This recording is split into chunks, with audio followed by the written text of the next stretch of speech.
I highly recommend that people all over the world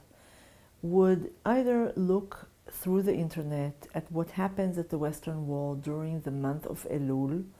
the end of August this year, or either come to the Western Wall themselves through the month of Elul at 4 o'clock in the morning or 1 o'clock at night when the Selichot service happens. The Selichot is a service of a repentance, of teshuvah, of asking forgiveness from God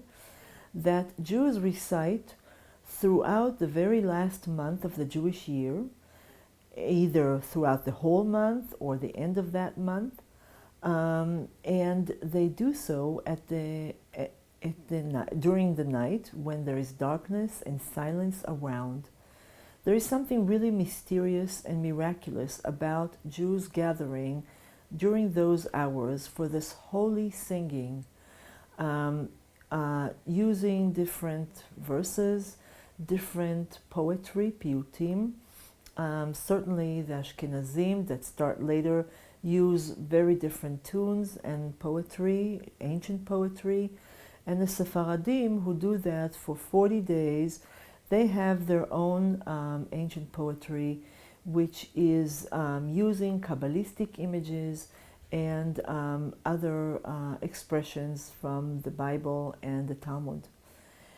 I live at a neighborhood, the Katamonim in Jerusalem, where Jews have immigrated to that neighborhood from mostly Kurdistan. And over the last few years, I joined those services, sometimes with my children, sometimes alone,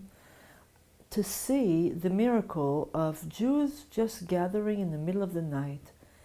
There is something antithetic about that gathering of holy singing to the modern world in which we live, which is very pragmatic, very rationalistic. And here there is something irrational about getting up in the middle of the night